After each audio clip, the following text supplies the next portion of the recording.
everyone. Today I'm joined by the lovely Laura Dockrill, who is the author of Lorelei.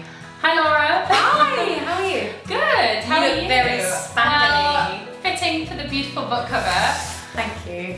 So when is Lorelei out? It's out very, very soon. Very soon, Thursday. It's out Thursday, so 2nd of July. And what is Lorelei about, for those of you who haven't actually read it yet? Okay. Wow. So it's basically about a 16-year-old boy called Rory. It's his birthday this very day.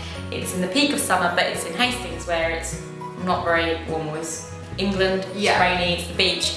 And he has this tradition every single birthday that he goes and sits on the beach and has a beer and eats chips, because that's what his dad used to do before his dad left.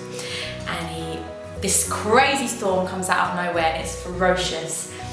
And he runs onto the pier for shelter to text his mates who are going to organise his plans for the night so he can get drunk and illegally scamper his way into bars. And he sees a naked girl lying underneath the pier. And he does what any other 16-year-old boy would do and takes her home. So, and then it all unfurls from there. So we find out that she isn't just any ordinary girl. No. She's a mermaid. Yeah. And she's not just any mermaid, she's a princess. So it's underwater, that mermaids claiming her back, pirates hunting her. It's a moment then when we find out that mermaids are real, so there's taxidermy, the government are then interested and involved because, well, I don't want to give anything away, but it pops off. Exactly. It all goes a bit cray. It goes cray up in there, yes. So why mermaids? What made you want to write about mermaids? Yeah, well, I used to really be obsessed with those three girls in Hook, did you? When they snog Robin Williams underwater. Oh yeah. And I remember just watching that film, and the film would continue after that moment, even though they're in it for like 3 minutes, and I was just stuck there thinking, wait a minute, sorry, what? Those three amazing girls. Go back to the time, hey. And I just loved it. I'm fascinated with the sea, and I think a lot of women are fascinated with the sea because it's such a vast, beautiful, ferocious. Really, it's the only species we could probably challenge is the sea. Yeah. It's really, like, ferocious as well. That's true. And then I love colour, and I've always been respectful of the sea and nature and fish. I think they're amazing, and I love women, so I just smudged them all together, and I guess it poured out of me. My mum also not long ago bought a house in Hastings, so she lives there in the weekends. So I was going there more and more, and I can't explain, but Hastings is like in a bubble, and it really is. It feels like there's a lid. Have you been to it? I've not, no. It's like, I need to go now though. The more you go, oh, you should. It's like there's a pressure, it's like there's a lid on it. It's like waiting for this storm to happen, and I thought, I'm just gonna kick it off. Yeah, exactly. So we'll see, and I just think they're beautiful, aren't they? Yeah. Weird, if it was all the way around, not so much. So in Lorelei, there's lots of kind of pop culture references, and I love that because all the descriptions of makeup and stuff and perfume, I was like, yeah. Thank you. So, what made you kind of incorporate it and make it so modern and relatable to like the modern day? Yeah, well, thank you for asking that, because for me there was a real big balance, because I didn't want it to be so, this is what's in Twitter, and I found it really difficult, like my previous work, staying away from things that are too contemporary, because when I first began writing, MySpace was everywhere. So no offence to MySpace, you've done a really great job, Tom, but who's talking about MySpace now? No. It's going, it's moving, isn't it? And it's finding that balance of talking about stuff and making it seem relevant. Also, why should we dispel that these magic things aren't happening anymore just because there's the internet and Twitter and whatever? We still need to think magic happens, and the imagination is still like, there's stuff we can't create, even though maybe robots can happen. What about stuff that nature's just accidentally made? What about mermaids? What about mermaids? Well, here's hoping. So, the descriptions of your mermaids are pretty amazing. I especially love the tapestries, and that's like such a kind of personal thing. So what would your tapestry look like if you were a mermaid? Wow, that's such a nice thing.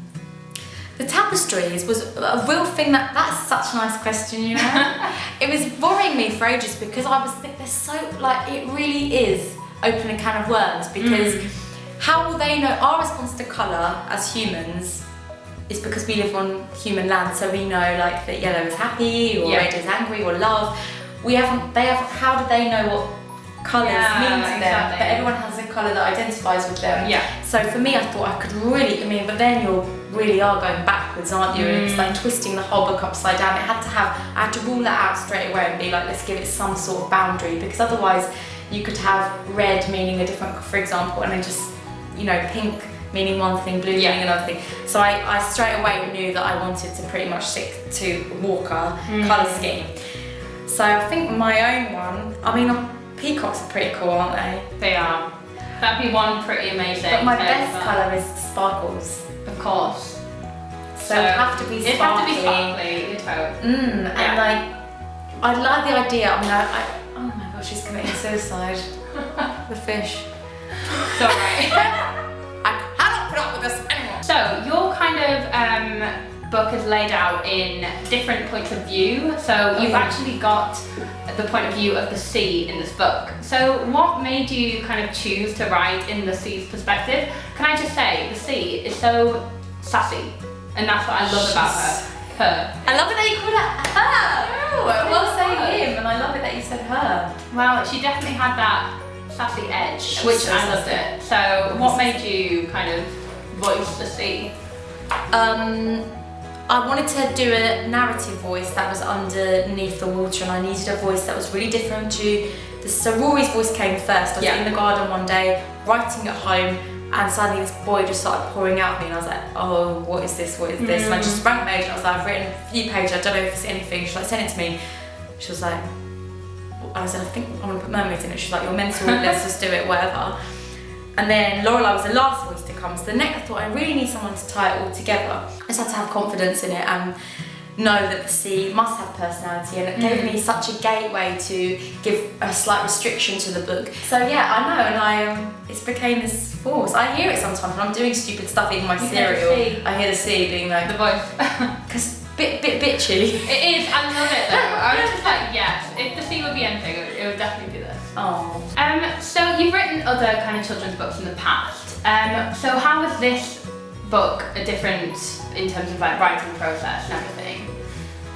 Completely different. I flipped through these pages, right? I can't even remember writing them at all. I feel like I go into a trance. I'm writing a scene of panic or anger or fear or love. I physically feel it in my chest. I can't explain it to you, and I feel sometimes my husband will come home from work and be like, what has happened to you? Because I'll be bright red, but I'm very passionate about it, and I feel like if you're not feeling it, it's rubbish. Throw it away, it's not there. And with Darcy Burdock, it was like writing a diary. It wasn't like writing anything else. It was just like, I'd be like, wake up in the morning, I'd be like, I'm saying, and just writing Darcy's voice, and it was fine. And then I just collate them all and shuffle them together, and it was really fine. And this was like being lost in a maze, and it's so easy in fantasy.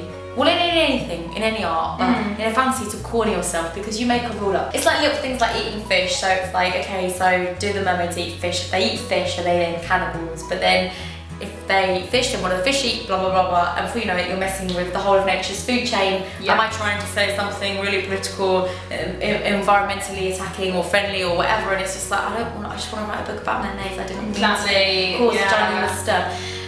And then it's another thing that occurred really late was the separation between mermaids popping their heads up out of the water, because that's so romantic, that idea that they can walk a world, but it isn't close to them within reach. And then it's this whole thing, because Lorelei is precious, she can't, and before I knew it, I was just like, so I drew it lots, the world. But it still is like a prison. It's like Maze Runner. It changes every day, and it swivels. And when you think I've got my head around this maze that I've made, because it's not a world, it's a maze that you're building. It swivels again. But isn't that what's amazing? Like torturing this beast that is your own writing, and then when it celebrates with you, it's amazing. Like you're fighting all the time. It tortures you, and you torture it back, and it's a constant battle, you and your writing. And when you meet in the middle, if you meet. It's amazing, just lots of that prayer emoji. So be honest, how many times did you watch The Little Mermaid in researching this? Not once. Not once? Not once. That's brilliant. I'm really funny about gobbling up research. I feel like you can, by accident, I'm so scared of one person being like, you copied me. It's a kind of dangerous ground. And with something like this, where everyone's got a mermaid story and people love mermaids, love them more than me. Some people love mermaids, and I have to be respectful of that, of their love and appreciation of mermaids. And people love the Little Mermaid, so that's why straight away I decided that she wasn't going to be a mute. Yeah. And I made that decision right away that she wasn't going to be a singer, because they were already mermaid myths and fables that I think belong to those stories. I don't want to rob that of those people. So I thought, instead of that, and get mixed up in the other things that mermaids can and can't do, which is like the taxidermy, bringing it forward to the present day. So I did that deliberately. I love The Little Mermaid, but it's not my favourite Disney film. No, mine either. What's yours? I think mine is Beauty and the Beast. I love Beauty. Absolutely stunning. That film is stunning. It is. It's the first time I saw my mum cry in the cinema. My mum was a really tough nut to crack, and I was like, this must be a really good film. She even needed a McDonald's afterwards, and I was like, this film is bringing it out. She needed comfort food. Mine's Hercules. I love her. So I love those women on the pot. Yeah, fabulous. So good. Yeah. So it's not my favourite. So I didn't really need to watch it, actually. Yeah. It's more things that I needed to watch was women in pop culture, pop stars, singers, amazing hairdos, colour. Exactly. Well, you nailed that, definitely. Oh, thanks. Well, thank you so much for sitting down with me, and basically everyone should go and read Lorelei because it was brilliant and one of my favourite books of the year. So Lorelei is out on Thursday. You can all pick it up at any major bookstore or online. And thank you all so much for watching. Thank you. Thank you for filming with me. Thanks for wearing a glitter. You have to wear that home now. I will. This is on my face for the rest of my lifetime. Thanks guys for watching, and I'll see you next time. Bye!